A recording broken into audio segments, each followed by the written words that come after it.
Hello friends, என் பேர் சதீஷ், இவர் பேர் சகில், இவர் பேர் பாலமுருகன். நாங்கள் இப்போ மயிலாடுதுறையில் மீத்தேன் கேஸ் எதிர்ப்பு திட்டத்துக்காக இங்கே போராட்டத்துக்காக வந்திருக்கோம். நீங்கள் கேட்கலாம், ஏன் இப்போதான் மீத்தேன் கேஸ் திட்டத்தை தான் இந்த அரசாங்கம் தடை பண்ணிடுச்சுல, அதுக்கப்புறம் மறுபடியும் எதுக்கு இந்த போராட்டம் பண்ணுறீங்கன்னு சொல்லிட்டு. இங்கே தான் இந்த அரசாங்கத்தோட மிகப்பெரிய சதி ஒளிஞ்சிட்டு இருக்கு. என்ன பண்ணுறாங்கன்னா, மீத்தேன் கேஸ் திட்டங்கிறது ஃபர்ஸ்ட் என்னன்னா கோல்பெட் மீத்தேன் கேஸ் திட்டம், அதாவது நிலக்கரியிலிருந்து எரிவாயு எடுக்கிறது தான் கோல்பெட் மீத்தேன் கேஸ் திட்டம். இது எப்படி எடுப்பாங்க அப்படின்னா 500 அடியிலிருந்து 500 மீட்டர்லேருந்து 1000 மீட்டர் வரைக்கும் ஆழமா போர் போட்டு அதுல இருந்து எடுப்பாங்க. இப்போ அதை நாங்க நிறுத்திட்டோம், அதை நாங்க தடை செஞ்சிட்டோம். மக்களோட தொடர் போராட்டத்துக்கு அப்புறம் இந்த மத்திய அரசாங்கம் ஒரு குழு அமைச்சு இது கெட்டதுன்னு சொல்லி இடைக்கால தடை விதிக்கிறாங்க 2015.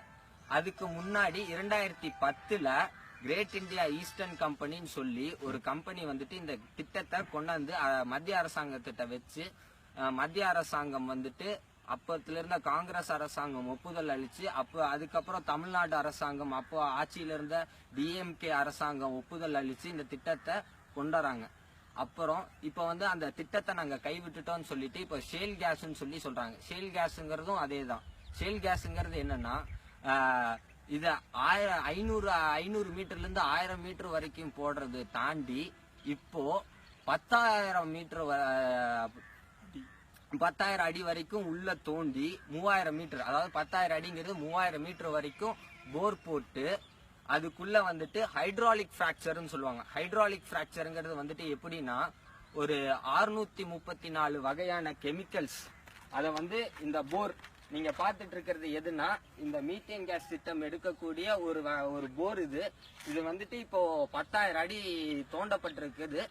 இந்த இது போருக்குள்ள 634 வகையான கெமிக்கல்ஸ் ஊத்தி ஹைட்ராலிக் பிராக்சர்ன்ற முறையில பாறைகளை வெடிக்க வச்சு அதுல இருந்து அந்த கேஸ் எடுக்கிறாங்க, மீத்தேன் கேஸ.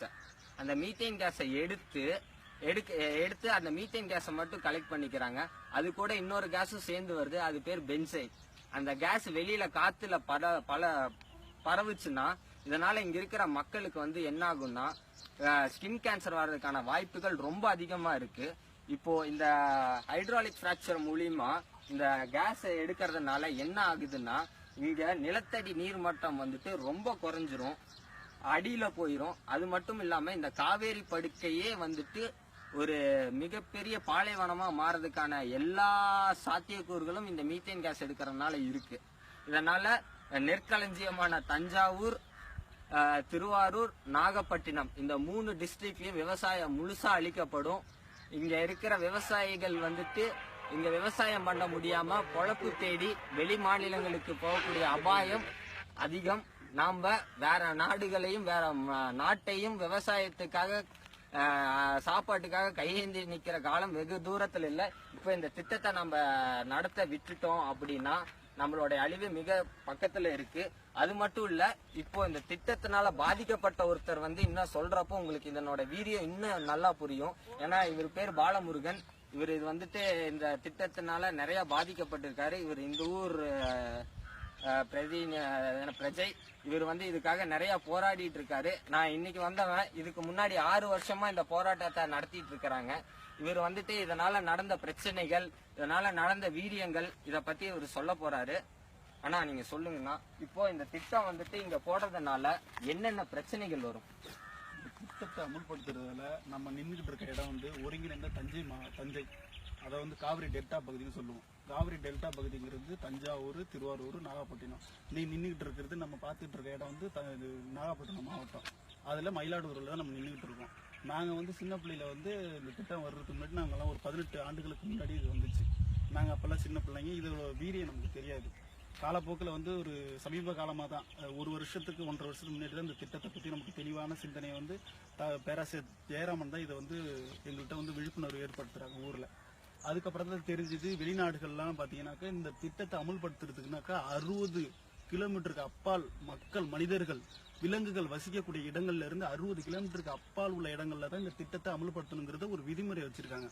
ஆனா நீங்க இங்க பாத்துட்டு இருங்க, பாருங்க பின்னாடி பள்ளிக்கூடம் இருக்கு, ஆசாத் பெண்கள் மேல்நிலை பள்ளிக்கூடம். பள்ளிக்கூடத்துக்கு இதுக்கும் வந்து ஒரு 50 அடி தூரம் தான், ஒரு 20 மீட்டர் தான் இருக்கும். அப்படி இங்க திரும்பி பாத்தீங்கன்னா எல்லாம் கருவ கடா இருக்குதால உங்களுக்கு தெரியல. இதே இங்க இருந்து பக்கத்துல கூப்பிட்டா குரல் கொடுத்தா கேட்கும். கிராமம் இருக்கு, அந்த இடங்களுக்கு அதாவது கொல்ல பக்கத்திலே போடுறாங்க. இது போல போரை வந்து கொண்டு வந்து இந்த அழிவு தரக்கூடிய திட்டங்களை வந்து கொல்ல பக்கத்திலே போடுறாங்க. சத்தமா பேசுங்க. இது கொல்ல பக்கத்திலே போடுறாங்க. இந்த திட்டத்தால என்ன நடக்குதுன்னா, நான் வந்து சின்ன பிள்ளையில எங்க ஊர்ல வந்து 20 ஆண்டுகளுக்கு முன்னாடி இதெல்லாம் கிடையாது. கொள்ளிடத்தோட கூட்டு குடிநீர் திட்டமோ அதாவது வந்து டேப்ல தண்ணி பிடிக்கிற திட்டங்களே எனக்கு தெரிஞ்சே கிடையாது. எனக்கு வயசு இன்னைக்கு 28 ஆகுது. 20 ஆண்டுகளுக்கு முன்னாடி வந்து நாங்க டேப்ல பிடிக்கல, அடிபம்புல தான் அடிச்சு குடிச்சோம். 20 அடி 18 அடியில தண்ணி இருந்தது. இன்னைக்கு 20 அடியில அடிப்பம்பே எங்கேயுமே கிடையாது. இந்த அடிபம்புலாம் எங்க போச்சு? பல மில்லியன் ஆண்டுகளா நம்மளோட வரலாறு 50,000 வரலாறு 5000 ஆண்டுகளுக்கான வரலாறு சொல்லக்கூடிய வரலாறு நம்மள்ட்ட இருக்கு. ஆனா இன்னைக்கு 20 ஆண்டுகள்ல வந்து இந்த தண்ணி கீழே 20 அடியில இருந்து கிட்டத்தட்ட 200 அடிக்கு போயிடுச்சு. இதுக்கு யாரு காரணம்? 200 அடியிலயும் வந்து உங்களுக்கு சுத்தமான தண்ணி கிடையாது. பாத்தீங்கன்னாக்கா அடிச்சு கொஞ்ச நேரம் வச்சிருந்தீங்கன்னாக்கா ஆயில் மறக்கும். இதுல தான் நாங்க விவசாயம் பண்ணிட்டு இருக்கோம். இந்த விவசாய நிலை சாப்பிட்டா நம்ம எப்படி ஆரோக்கியமா இருக்க முடியும்? பின்னாடியே ஸ்கூல் இருக்குல்ல, ஸ்கூல்ல இந்த பாதிப்பு ஸ்கூல்ல நடந்திருக்கு. ஸ்கூல்ல வந்து 2015 நடந்தது சம்பவம். நடந்து ஒரு 5 பிள்ளைங்க மயக்கடிச்சு விழுந்து அதுக்கப்புறம் ஜிஹெச்சுக்கு அழைச்சிட்டு போயிட்டு அதுக்கப்புறம் அது பெரிய பிரச்சனை ஆகி 8/10/2015 அன்னைக்கு பெரிய போராட்டத்தை முன்னெடுக்கிறோம். நாங்க சாலை மறியல் அறிவிச்சு நாங்க மக்கள் எல்லாரும் ஒன்று திரண்டு சாலையில உட்கார்ந்ததுக்கு அப்புறம் தான் இந்த இடத்த இன்னைக்கு நீங்க பார்க்கக்கூடிய திட்டம் வந்து இது நடைமுறையில் உள்ள திட்டம். இன்னைக்கு ஏன் நிறுத்தி வச்சிருக்காங்கன்னா, ஒட்டு மொத்தமா நீங்க பாத்துட்டு இருக்க இடம் வந்து அடியாமங்கலம், மயிலாடுதுறையில் உள்ள அடியாமங்கலம். இந்த அடியாமங்கலத்து மக்கள், பக்கத்து தெருவில் ரூரல்ல உள்ள மக்கள் எல்லாரும் ஒண்ணு சேர்ந்து போராடி தான் இந்த திட்டத்தை, நீங்க பார்க்கக்கூடிய இந்த திட்டத்தை வந்து நாங்க நிறுத்தி வச்சிருக்கோம். இந்த திட்டம் தொடர்ந்து நடந்ததுன்னா நீர் ஆதாரம் அழிக்கப்படும், காத்து மாசுபடும், உணவு பஞ்சம் ஏற்படும். கத்தியால குத்தி கொள்றது ஒண்ணுதான், இல்ல பாய்சன் ஊத்தி கொஞ்சம் கொஞ்சமா 30 நாட்கள் 40 நாட்கள் ஒரு 2 வருஷத்துல சாகுறது ரெண்டுத்துக்கும் ஈக்குவல் தான். கத்தியில குத்துறதுங்கிறது உடனே செத்து போயிடுவான். இது மூலமா இந்த திட்டத்தை அமுல்படுத்தினாங்கன்னா 20 ஆண்டுகளுக்கு பிறகு அகதிகளா நம்ம இந்த நாட்டை விட்டு வெளியேறக்கூடிய சூழ்நிலை மிக நெருக்கத்திலே இருக்கு. நம்மளுடைய ஜெனரேஷனே அதை அனுபவிக்கக்கூடிய மிகப்பெரிய அழிவுக்கு தரக்கூடிய திட்டம் தான் இந்த ஷேல் கேஸா இருக்கட்டும், வண்டல்மண் பாறையில இருந்து வரக்கூடிய மீத்தேனா இருக்கட்டும், நிலக்கரியில இருந்து எடுக்கக்கூடிய மீத்தேனா இருக்கட்டும், எந்த மீத்தேனுமே பெரிய அழிவுக்கு தரக்கூடிய திட்டங்கள் தான். இந்த திட்டத்துக்கு வந்து என்ன சொல்றாங்கன்னாக்கா, இந்த திட்டத்தால நிலத்தை பறிமுதல் பண்ணவங்கள்ட்ட அதை மீட்டெடுத்து கொடுக்கக்கூடிய, அதான் வந்து ஓஎன்ஜிசியால நிலத்தை இழந்தவங்களுக்கு இழப்பீடு வாங்கி தருறதுன்னு சில கேங் எல்லாம் அலையுது. அது எப்படின்னாக்கா, அவங்க வந்து அவங்களோட கைக்கூலி, இவங்க நிலத்தை கொடுத்துட்டாங்கன்னா அவங்களுக்கு வந்து இவங்களுக்கு தண்ணி கொடுக்கறவங்களுக்கு, நிலம் கொடுக்கறவங்களுக்கு அவங்களுக்கு வந்து பணம் கொடுப்பாங்க. ஓஎன்ஜிசி நிறுவனமே அவங்களுக்கு ஆட்சிட்டு போயிட்டு அவங்க நேரடியா வந்து சில இல்லீகல் பிரச்சனைல வந்து ஈடுபடுறாங்க. ஆனா நாங்க எல்லாருமே வந்து என்ன போராடுறோம்னா, இந்த திட்டமே வரக்கூடாதுங்கிறோம். இந்த திட்டத்தால கைவிடப்பட்டவங்களுக்கு அவங்க வந்து இழப்பீடு வாங்கி தராங்க. நம்ம கொலை பண்றதே தப்புன்னு சொல்றோம், கொலை பண்ணவனுக்கு இழப்பீடு வாங்கி தர்றது அவங்களுடைய நோக்கம். இப்படிதான் நம்ம இன்னைக்கு உள்ள அரசியல் நிலவரம் இருக்கு. இந்த திட்டத்தை வந்து நம்ம எல்லாரும் வந்து நம்ம ஆதரிக்க கூடாது. நானும் ஒரு இளைஞர் தான், நீங்க எங்க இருந்தே வந்திருக்கீங்க, எங்க ஊருக்காக சப்போர்ட் பண்ண வந்திருக்கீங்க. ஒட்டுமொத்த தமிழ்நாடு நல்லா இருக்கணும், ஒருங்கிணைந்த தஞ்சை மாவட்டம் இருந்தாதான் உணவு வளம் நமக்கு வந்து தமிழகம் முழுவதும் கொடுக்க முடியுன்ற உங்க நோக்கத்தை வந்து நாங்க ஏத்துக்கிட்டு உங்களோட நாங்க சேர்ந்து துணை நிற்போம். ஆனா இந்த திட்டம் வந்துட்டு இந்த மாதிரியான போர் இன்னும் எத்தனை தோராயமா உங்களுக்கு தெரிஞ்ச அளவுக்கு எத்தனை போர் போட்டிருப்பாங்க? இந்த மாதிரியான போர் இங்க மட்டுமே ஃப்ரெண்ட்ஸ், இங்க ஒண்ணு இருக்கு, அங்க ஒரு போர் இருக்கு, அங்க பாத்துக்கிட்டீங்கன்னா அங்க ஒரு போர் இருக்கு. இந்த மாதிரி கிட்டத்தட்ட எத்தனை போர் நான் போட்டிருக்காங்க? எனக்கு தெரிஞ்சு இங்க இந்த பிரச்சனையோட வீரியம் தெரிஞ்சதுக்கு அப்புறம் பேராசிரியர் கூட ஜெயகாந்த் சார் ஐயா கூட நாங்க சேர்ந்து திருவாரூர் போனோம். திருவாரூர்ல கொல்லப்பக்கம் முழுவதுமே கிட்டத்தட்ட எனக்கு தெரிஞ்சு 20-30ன்னு சொல்லிட்டு வரிசலா போட்டுக்கிட்டே இருக்கிறாங்க. எல்லா இடத்துலயும் கேஸ் எரிஞ்சுக்கிட்டு இருக்கு. எங்க பார்த்தாலும் இந்த திட்டத்தை அமுல்படுத்திட்டு இருக்காங்க. அதுவும் பாத்தீங்கன்னாக்கா திருவாரூர்ல அமுல்படுத்துறாங்க. போயிட்டு நீங்க விவசாய பகுதி இல்லாத இடத்துல போயிட்டு அமுல்படுத்தலாம் திட்டங்களை. விவசாய பூமியில விவசாயத்தை அழிக்கக்கூடிய திட்டங்களை இங்க கொண்டு வந்து நிறைவேற்றினீங்கன்னா உணவு ஆதாரம் எங்க இருந்து கிடைக்கும்? வறட்சி மாநிலங்களை அறிவிக்கலாம், டெசர்ட்ல அறிவிக்கலாம். அது போல திட்டங்களை ஏன் டெல்டா பகுதியில் அறிவிக்கிறது? ஏன்னா வளங்கள் இங்க தானே இருக்கு. இங்க இருந்து வளங்களை தான் சுரண்ட முடியும். அதாவது இவங்க இங்க இருந்து வளங்களை மட்டும் எடுக்க போறது இல்ல, இங்க இருந்து எடுத்தா இங்க விவசாயம் அடிப்படும். விவசாயம் அடிப்பட்டா நம்ம சாப்பாடுக்கு இன்னொருத்தண்ட போவோம். எல்லாத்துலயுமே தொழில் ரீதியா தான் எல்லா விஷயத்தையும் மூவ் பண்றாங்க. இங்க தண்ணி இல்ல, இங்க தண்ணி இல்லாம போச்சுன்னா விவசாயம் ஆட்டோமேட்டிக்கா எல்லாம் போவோம். இங்க இருந்து வர சாப்பாடு எல்லாம் போச்சுன்னா நம்ம எல்லாம் சோறுக்கு எங்க போவோம்? வெளிநாட்டுக்காரன் ஒரு டேப்லெட்ல கொண்டு வந்து சாப்பிட்டா வயிறு நம்பிடும், ஒரு டேப்லெட் வந்து நம்மகிட்ட திருப்பி விற்பான்.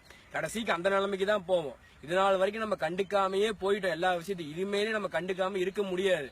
ஒவ்வொரு விஷயத்தையும் இனிமேல் நாங்க எந்த தப்பு தட்டு கேட்கணும். இது கிட்டத்தட்ட நிறுத்தி 1.5 வருஷம் ஆச்சுங்கிறாங்க மீத்தேன். இதுக்காக இந்த பைப் லைன் இருக்கு. இதை மொத்தமா அகற்றிட்டு சிமெண்ட் வச்சு மூட வேண்டியதுதானே. இது மாதிரி 900 பைப் லைன் எதுக்கு அப்படியே இருக்கு? 1.5 வருஷமா தடை போட்டாச்சு, இனிமேல் நடக்காதுன்னு நீங்க மக்களுக்கு உறுதி கொடுத்துட்டீங்கல்ல, இதை அகற்ற வேண்டியதுதானே. இதை வச்சுட்டு யாரை கண் துடைக்கிறதுக்கா இன்னைக்கு வந்து இல்லைன்னு சொல்லிட்டு நாளைக்கு செய்யறதுக்கு யாருக்கு இதை வச்சிருக்கீங்க? அதாவது இதுக்கு பின்னாடி இருக்க அரசியலை நம்ம எல்லாருமே புரிஞ்சுக்கணும். நம்மள வந்து சும்மா ஒரு 2 பரபரப்பான 2 செய்தியை கொடுத்து நம்ம டிவி முன்னாடி அடிமைப்படுத்தி வச்சுட்டு நம்மள இந்த மாதிரி பல விஷயங்கள் நம்மளுக்கு பின்னாடி பண்ணிக்கிட்டு இருக்காங்க. இதை வந்து நம்மளோட இந்த ஜல்லிக்கட்டுக்காக நம்ம எத்தனை பேருக்கு இந்த விஷயத்தை கொண்டு போய் சேர்த்து எவ்வளவு பெரிய போராட்டத்தை நம்ம உருவாக்கா ஏன் இவங்க போராடுறாங்கிற விஷயம் எல்லாத்தையுமே கொண்டு போய் நம்ம சேர்க்கணும். இந்த வீடியோ கண்டிப்பா எல்லாத்துக்கும் முடிஞ்ச அளவுக்கு ஷேர் பண்ணுங்க, கொண்டு போய் மக்கள்கிட்ட சேருங்க. நம்ம விவசாயிகள் பிரச்சனை மட்டும் இல்ல, மொத்த தமிழ்நாடோட பிரச்சனையே இது. கடைசியா வந்து வெறும் தமிழ்நாடுங்கிற இது வந்து கடைசியா ஒரு 100-200 வருஷம் கழிச்சு தமிழ்நாடுன்னு ஒரு இடம் இருந்துச்சுன்னு ஹிஸ்டரி ஆயிடக்கூடாது.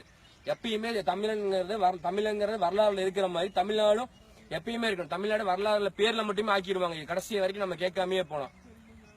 Thank you friends. இதை வந்துட்டு தயவு செய்து எல்லாத்திட்டையும் கொண்டு போய் சேர்த்துருங்க. நன்றி.